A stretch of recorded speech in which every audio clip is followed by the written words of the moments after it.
Hello and welcome to Channel 17's Town Meeting Television and our coverage of the 2018 Chittenden County State Senator Democratic Primary Candidate Forums. My name is Matt Kelly. I'll be your host for this evening's presentation. We're excited to have three candidates on the stage with us this evening. Joining us is Tim Ash, President Pro Tem of the Senate, running for re-election. We also have Debbie Ingram joining us. She's a state senator from Williston. And also excited to be joining us for the first time on a candidate stage, Finian Abbey from Jericho. We're really pleased to have you on the stage here tonight, Finian. Our format works pretty simply. We're going to ask for opening statements from each of the candidates, and then we'll go into a round-robin question and answer forum where we'll give each candidate an opportunity to answer a question and then a rebuttal and follow-up from each of the other candidates. This is an opportunity for you, the viewer, to dial in and ask questions of sitting state senators or candidates seeking to lend their voice in Montpelier. Whether you have questions about the economy, property taxes, the opiate crisis in the state of Vermont, now is your opportunity to dial in and ask questions of these candidates. Our number is 862-3966. And we'd like to welcome all those joining us online at CHTV, ch17.tv/live. At this point, we'll go to our live opening statements, and we turn it over to Senator Tim Ash of Burlington. Well, thank you, Matt. It has been probably the highlight of my adult life to serve Chittenden County in the state Senate, and for the last 2 years I've served as the President Pro Tem. Many people don't take Latin anymore. The Pro Tem is effectively the Speaker of the Senate. People are more familiar with the Speaker of the House. The experience I bring to the Senate is varied. I, for almost 8 years, served as an affordable housing developer at Cathedral Square. I've worked at Chittenden Community Action, Champlain Valley Office of Economic Opportunity as a housing advocate. I've taught courses at CCV and serve as an independent consultant to nonprofits for housing projects and other development projects. In the Senate, I've had a very progressive agenda since the day I set foot there. And as Pro Tem, I think one of my jobs has been to really lead the whole Senate and try and take the 30 voices that are each individually elected and bring them together to deliver a good product for the people of Vermont. In this past biennium, I feel like it's been one of the most forward-thinking agendas in decades. We've passed major legislation advancing the economic well-being of lower-income, hard-working people in Vermont by increasing the minimum wage, paid leave. We've made major investments in our mental health workforce, which have been neglected for decades. We've made major affordable housing boosts, working with the governor in that regard. We've protected the public education system in Vermont despite attacks from the governor and many of his allies in the legislature.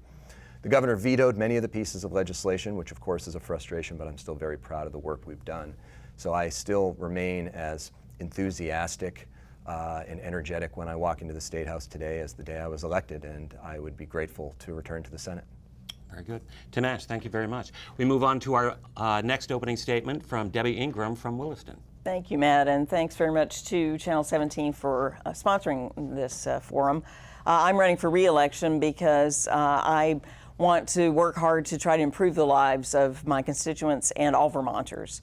I feel that I've made a great contribution in my first term to the Senate's work in doing just that. And I very much appreciate the voters giving me the opportunity to do that again for the next 2 years. Along with being a senator, I am also the lead organizer for a faith-based community organizing project and have been doing that for the last 11 years. And that gives me the opportunity to use grassroots methodology to talk to everyday Vermonters about the issues that are affecting them and their families. And through that, I've been able to not only understand what those issues are, but do research on how to change them and how to affect systemic change, which I think is extremely important for a legislator to understand. And those issues have been around affordable housing and homelessness, around economic dignity, healthcare reform, criminal justice reform, education, and transportation. And I bring all of that experience and knowledge to my role in the Senate. And I have been very privileged to be on the Health and Welfare Committee and the Education Committee this past biennium and have introduced legislation in both those arenas, but also been part of the Democratic team that has passed the legislation that Tim referred to that has really been a progressive agenda and has has really moved things forward for everyday Vermonters. Very good. Thank you. Debbie, thank you. Joining us is Finian Abbey, first-time candidate from Jericho. We're excited to hear about your opening statement and what has prompted you to run for Chittenden County State Senator.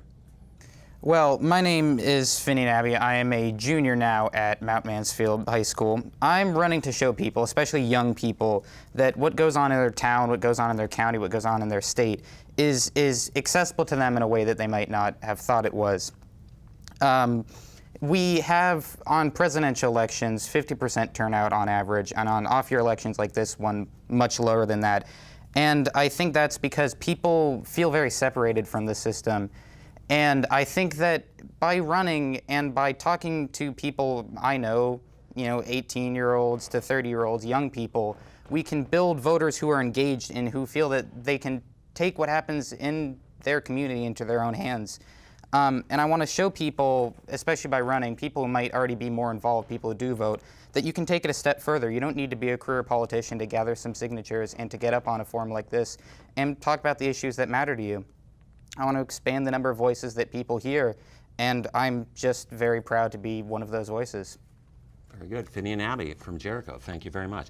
We'll move now into a question and answer period here with our candidates. We have a list of questions that we've formulated. However, we do invite you, the viewer, to dial on in and ask questions directly of these candidates. The number again is 862-3966. Tim, we'll begin with you as President Pro Tem of the Senate. You've had what you term a very successful biennium. Looking ahead, what are your priorities for the upcoming biennium? Well, I think it's always hard when you're someone who's a generalist and have so many interests to limit the numbers. But I think the first order of business, in my opinion, is to raise the minimum wage. This past year, we proposed and passed through the legislature a minimum wage increase of $4.50 over 6 years. It would have improved the economic well-being of tens of thousands of Vermonters who are doing everything society asks of them, going to work. Unfortunately, our governor is philosophically opposed to that increase and effectively has made life less affordable for those tens of thousands of people. We have great strides still to make on fighting climate change. I think we have put a lot of emphasis on renewable energies in the past, and we need to continue to do that. And now we really need to shift focus to the transportation sector, where roughly half of our emission contributions are happening, and I don't think we've spent enough time and energy focused on that. And then one last piece, and this might seem a little strange to describe as a priority. This is a personal priority in the sense that I believe we should have 4-year terms for the Vermont governor. I believe that when we have governors who have a 2-year term, by the time they've got their first year under their belt, they're already campaigning for the second year. And witnessing Governor Phil Scott and his proposals, many of them really had the hallmark of someone who already had to go into campaign mode to start thinking about a re-election. If someone has 4 years, they can propose bold solutions to whatever the problem is, and then it gives them enough time to ride out the early bumps and then see if the policies make sense to the people of Vermont. When you have only 2-year terms, you get very incremental approaches, and it's bipartisan. This is not to pick just on Governor Scott. Governors of both major political parties have suffered, I believe, by 2-year terms, and I think in some way, a 4-year term for governor might be the single most important policy we can do to affect all the other policies that people care so much about. Very good. 4-year term for Governor, Debbie, renewable energy and minimum wage. Tim has said those are his priorities. What about yours? Well, my top priority would also be raising the minimum wage. I agree that that is the single most important thing that we can do to make Vermont more affordable. The governor claims that he wants to, that's his top issue, but the best way to do that is to try to give some relief to so many of our Vermont families who have to work 2 or 3 jobs just to make ends meet. And they are not our economy has been growing, but they are not really sharing in that growth. And also, even for our businesses, I know there's a lot of concern about our small businesses. But for one thing, the increase in the wage would be gradual over time, so it would give businesses time to adjust. But it would also create new consumers for those businesses. If people have enough money to be able to buy Vermont goods and services, then it's also good for the businesses. And our Joint Fiscal Office estimated that $240 million would be infused into the Vermont economy if we raised the wage. So I agree with that as a priority. My interest is also in health care. And I'm particularly interested in making sure that we continue to move towards a universal primary care system, which we passed legislation that would study that and try to get the parties together to come up with ideas about how we can move that forward. And also the importation of prescription drugs, which actually Senator Ash led on as well. I think we need to make sure that that moves forward, because that would lower our prescription drug costs greatly. Great. We'll come back and ask you that question in our next set of round robins here. Finian, we'll go to you. You've heard some of the main priorities of the sitting Chittenden County senators. Where do your priorities lie, and do they dovetail with what you've heard here this evening? Yeah, I'd like to start by commending a lot of what they talked about. The raise of the minimum wage, I think, is a huge step forward in working towards importing those drugs and making it so everyone has health care is incredibly important. If I could bring attention to probably the first piece of legislation I would like to see worked on, I think people all over the country are looking for electoral reform, and that comes with removing money from politics. But I think people are frustrated in general with a perceived lack of listening that goes on in the two parties we have. And the solution that I would propose to that is switching from a voting system of first past the post to an instant runoff voting system like they're pursuing in Maine right now. And what that will do is that will allow more local candidates perhaps without as much name recognition, to get onto the ballot and really to offer their ideas. For those not familiar with instant runoff voting, you look at your slate of candidates, you rank them in order of how much you like them, and then all the votes are tallied. The candidate with the lowest number of votes is eliminated, and all of the votes they got go to their voters' second choices. And that way you're not worried about voting for, well, I like this person more, but this person has more of a chance of winning and I don't want this other person to win. Vote for who you like, try to eliminate strategic voting. And I think that will alleviate a lot of what people think is an undue amount of control that parties have. That's my wedge issue, of course. Okay. I'm going to actually just throw it to these two sitting senators. What are your thoughts on instant runoff voting? Well, I've supported instant runoff voting historically, and in Burlington we actually had the experience of instant runoff voting in 2 mayor's races, and the first one went very smoothly, and I think people enjoyed the fact that they eliminated the strategic voting that Finn describes, and they felt they could vote for the person they wanted to win the most, and rather than thinking about which candidate's going to spoil the outcome of events and maybe elect the person I like the least. The second time around with instant runoff voting, there was some dissatisfaction in Burlington, and as a result, Burlington voters decided to do away with it. Right.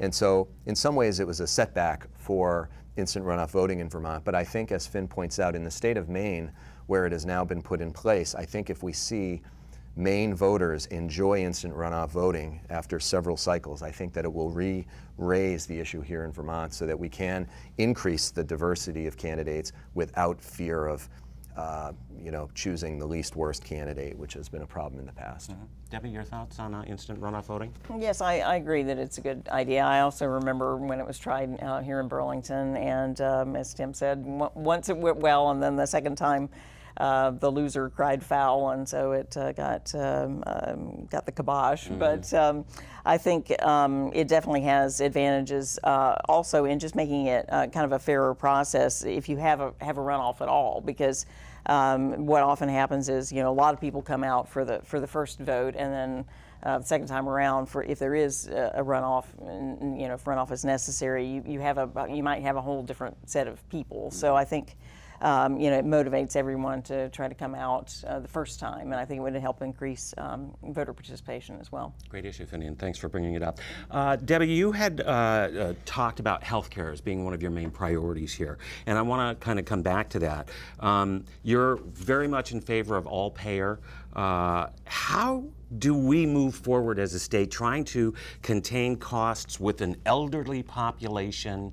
I imagine it's not an easy fix, and you're grappling how to solve it across all economic spectrums.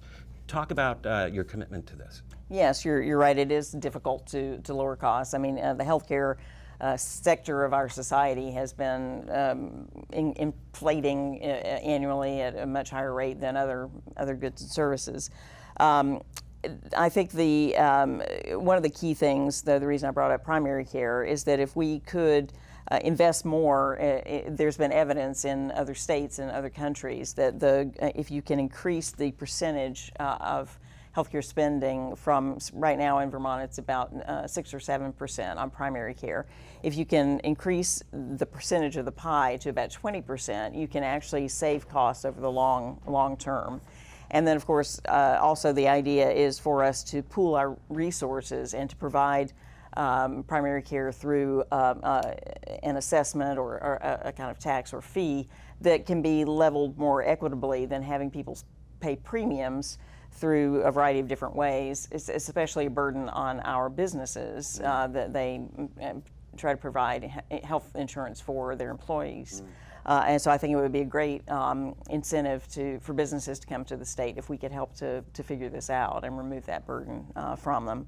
So increasing spending on primary care has a lot of advantages, and I think it's also a step towards universal care in general. You know, the Bernie Sanders idea of Medicare for all is really where we should be heading. Whether one state can do that by itself is still, the jury's still out on that. I would like to see that at the national level, but I do think that Vermont can lead the way, and we can continue to move in that direction. Does it have to happen on such a small state first in order for it to be rolled out on a national level? I mean, we often hear that when it works in a small microcosm, then a federal program can come from that. As an example, Romney Care for the state of Massachusetts and how that was rolled out as Obamacare.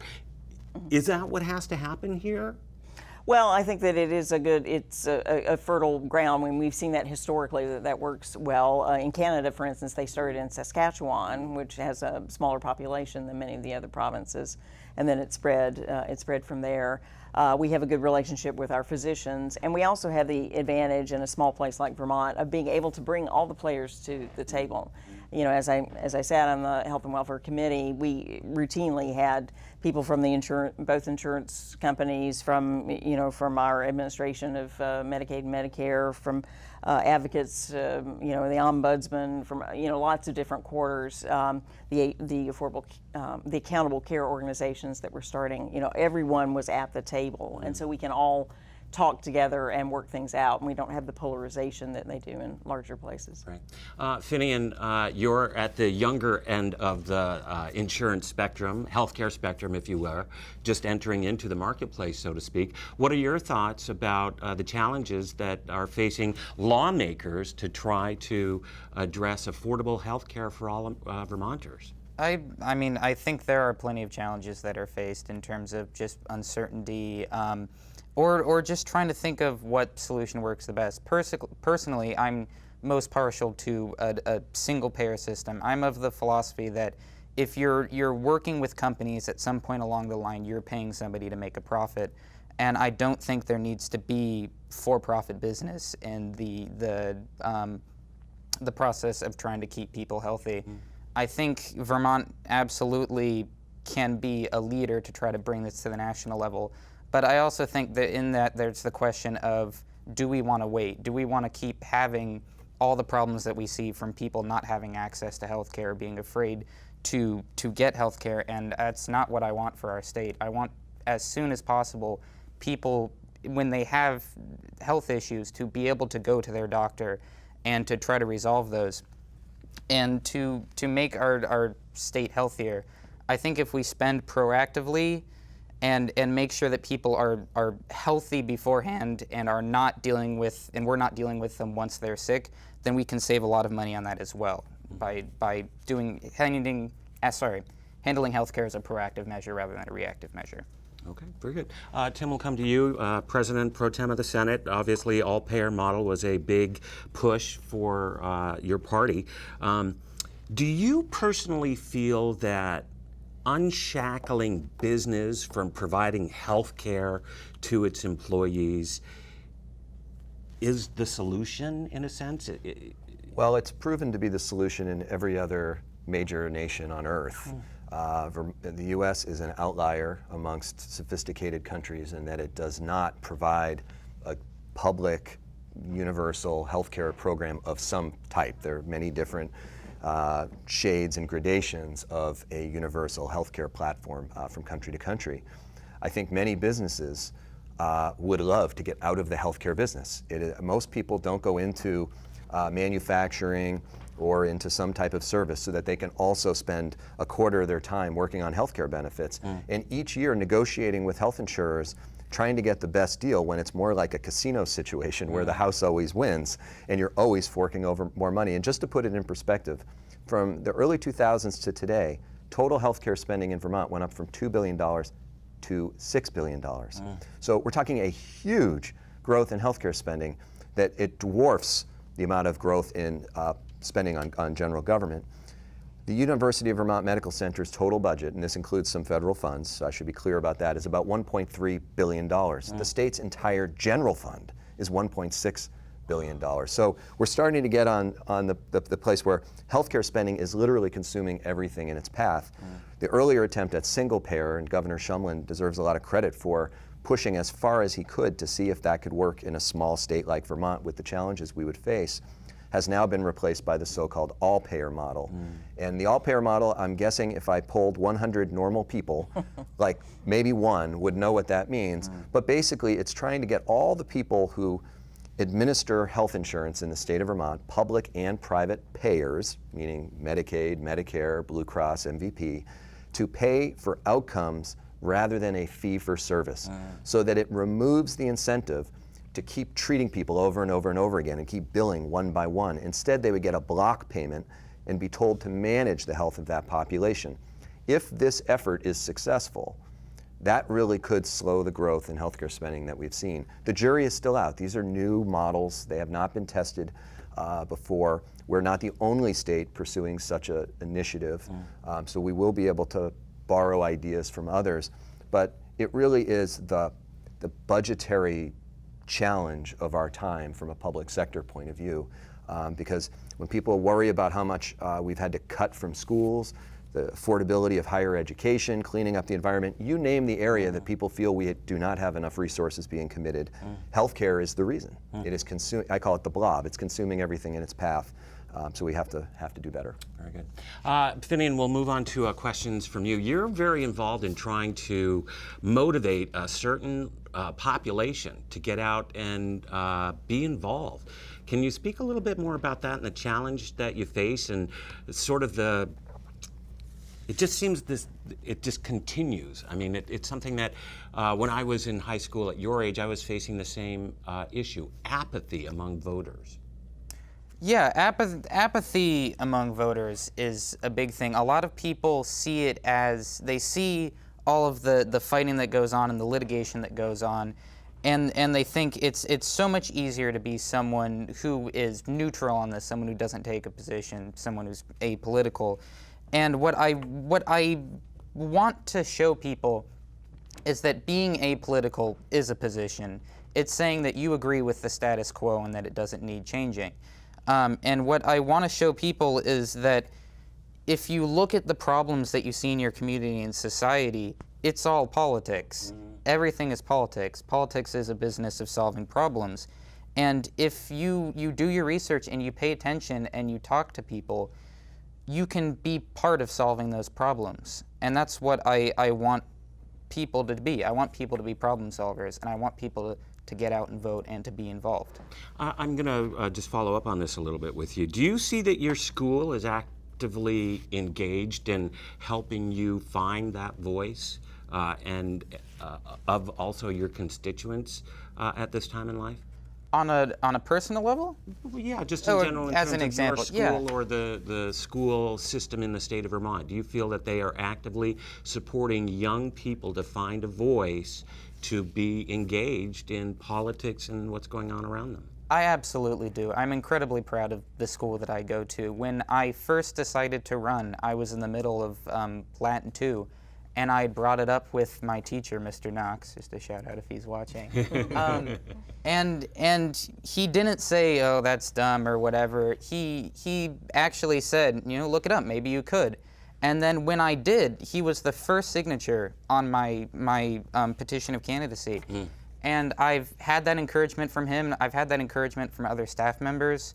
we have a group at my school called Clash. We meet during lunch and we really hash out issues and we talk about it. There are so many, at least at MMU, there are so many opportunities to be engaged, and there's so much encouragement from the school to be engaged and to really think of yourself as an actor within your community. Wonderful. And I just am so proud of my school for that. Very good, very good. Tim, I want to bring that to you and kind of turn it into education.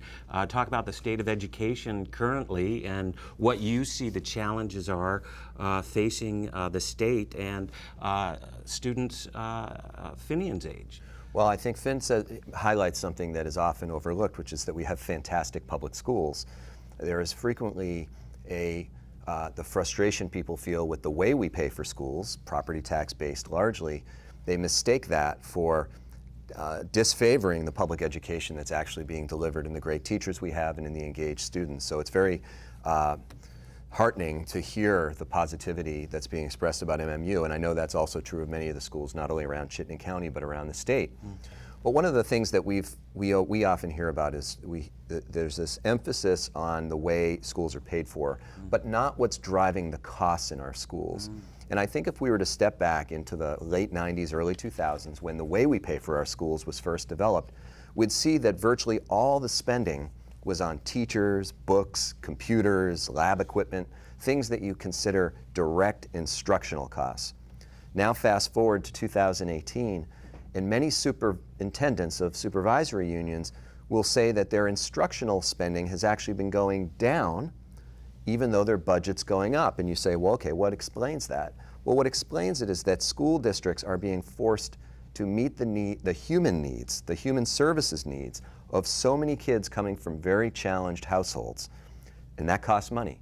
So the growth of psychologists, social workers, behavioral interventionists, these positions which may have been in the schools in the old days, but not in the numbers they are today.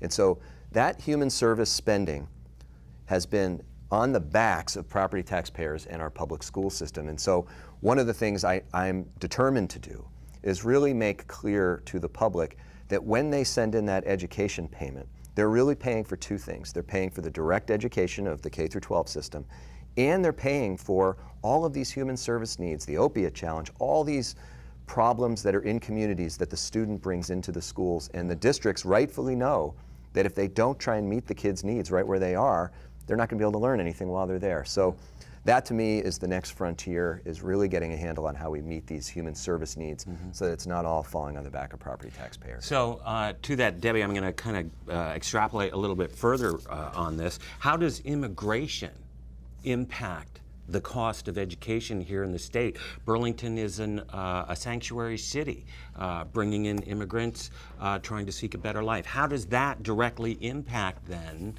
the bottom line when Tim has said, here we're having to provide all these human services outside of just a general K through 12 book learning education?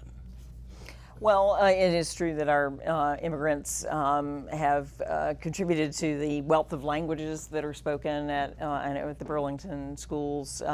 In my other job outside of the Senate, we do actually have an education initiative. So we've myself and some of the other organizers have had the opportunity to work very directly with a lot of the folks from different refugee communities who've come in over the last decades, actually.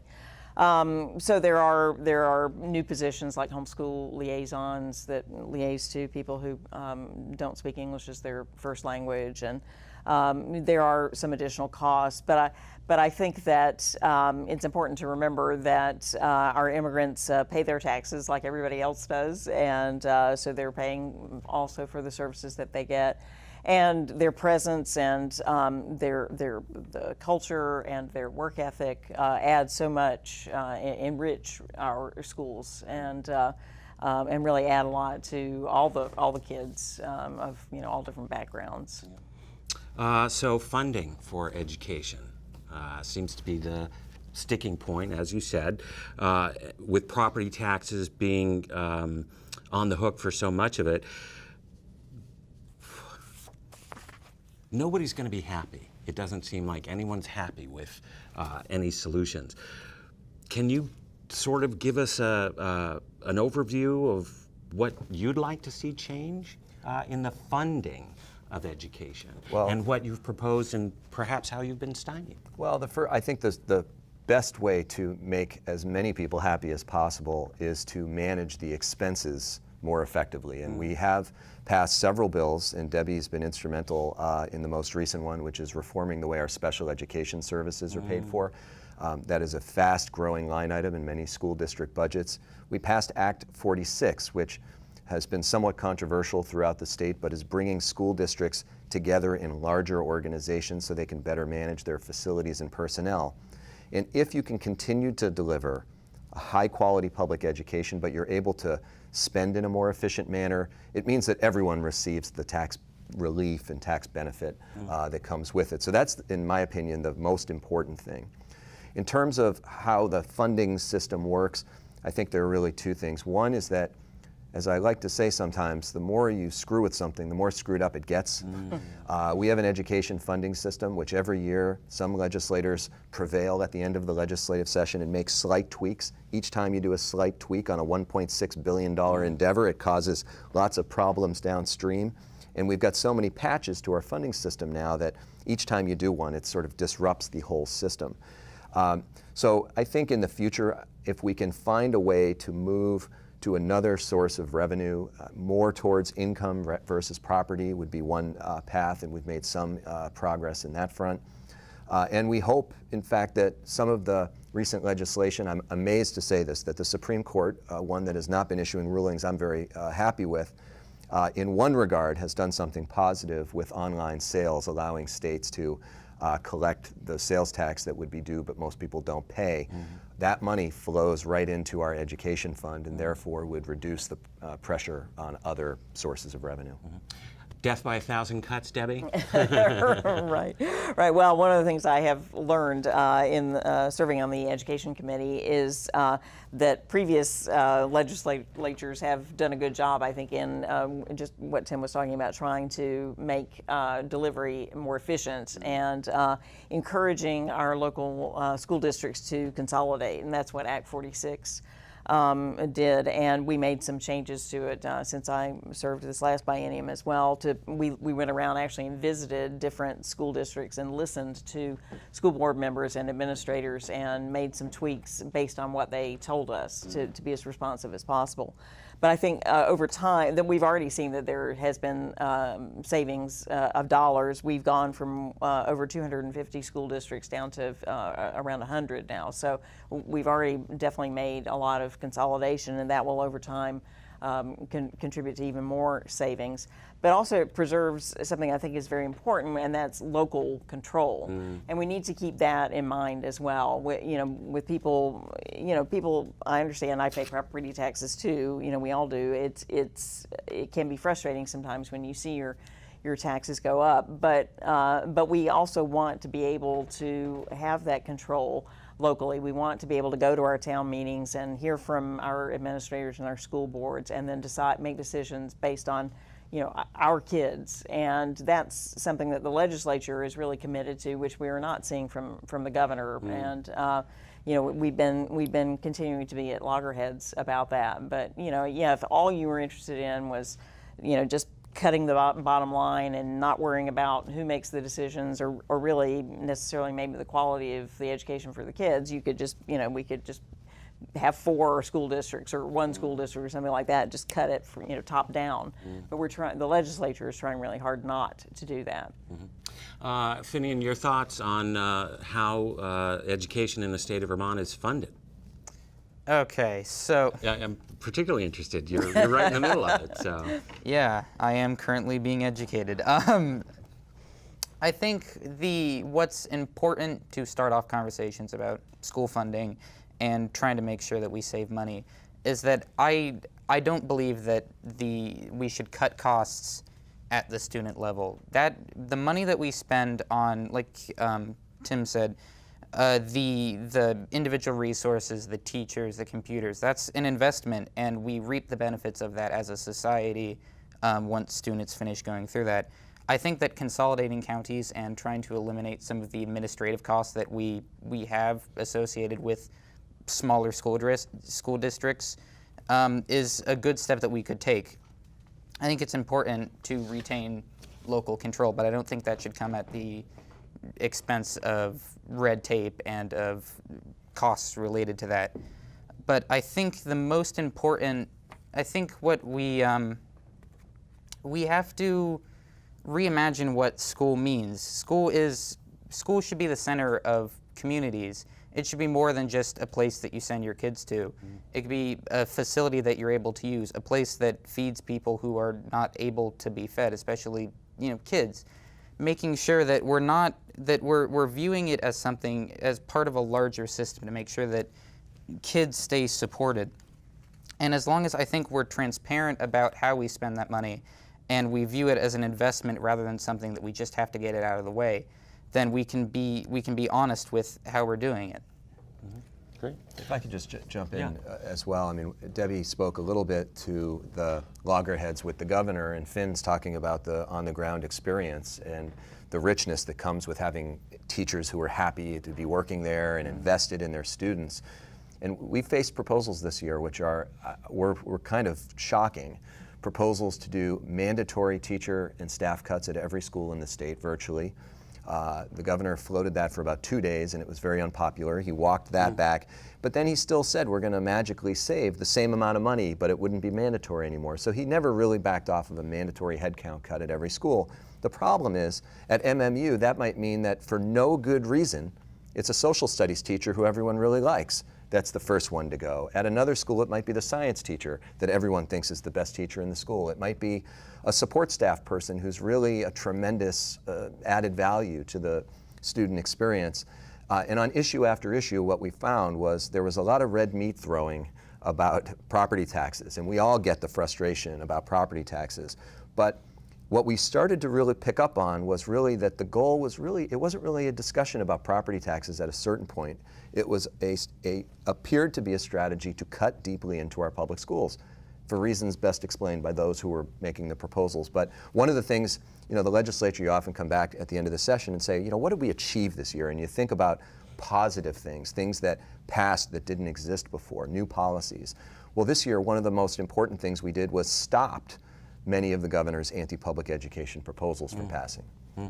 We're going to just do one more question before we wrap up with final closing statements. And I want to ask each of you if you think the citizens of the state of Vermont are well served by its government. Is the state meeting the needs of its constituents? Tim? Well, that's a small question. I think it's a hard question to answer because every Vermonter is experienced something unique to him or herself. And I think that there are things that Vermont government does well. It educates our kids very well. We're one of the top-ranked public school systems in America, and hopefully we keep it that way. We have provided health insurance coverage to a greater percentage of our population than virtually any other state in America, barring maybe Massachusetts and one or two others. That doesn't mean it's affordable to all those people who have coverage, but we've done a good job having at least basic coverage for 96% or so of Vermonters, which I think is a big accomplishment. We have attempted to address childhood poverty in a whole variety of ways, which I think are very commendable. Are we doing enough to deal with issues of poverty? The answer is no, and I think that's why we both spoke highly of increasing the minimum wage and other economic strategies. On the opiate front, where we've seen just a devastating crisis throughout the state, a crisis throughout America. And as much as we wish we had done even more faster and had more tools on the table to meet more people's needs, what's remarkable and sad is that other states consider us one of the 2 or 3 shining examples nationally for comprehensive strategies to fight the opiate crisis. So I don't think any of us should be satisfied at any point that we're meeting the needs of Vermonters, because it's essentially a never-ending journey to keep doing a better job meeting people's needs. I am most worried at this time about young people from poor families, young people who have no job connections. They're not learning some of the skills that they'll need either in education or the workforce. They're not learning it at home, and they don't have the resources to get it from other people. Their families are afflicted sometimes by substance or mental health crises. And that population is the future of Vermont. And so, to me, that's one of the something to re-emphasize when we go back in Montpelier, those of us who are lucky enough to get elected, is we need to really revisit that population and make sure we're doing right by them. But the short story is we do a lot of great things in Vermont through the public sector, working with the private and nonprofit sectors. But of course, there's just so much more to do. Are we meeting the needs of Vermonters?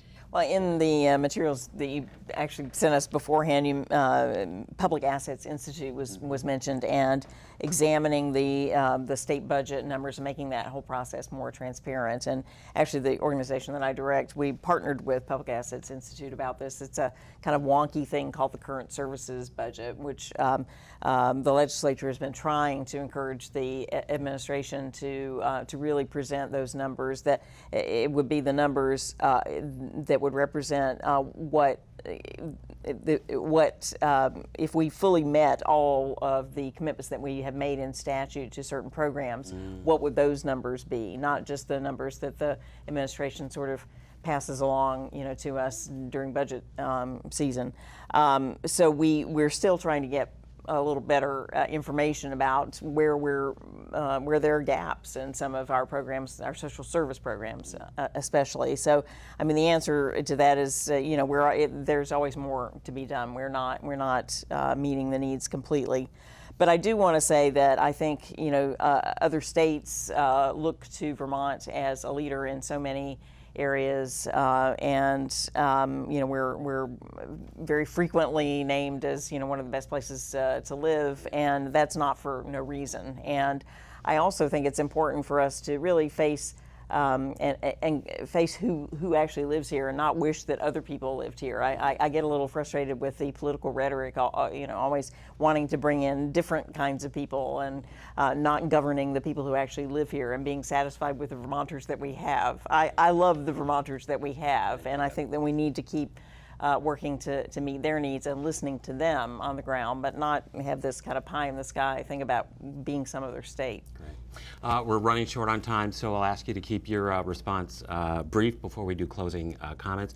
But your thoughts on, are we meeting the needs of Vermonters, Finian?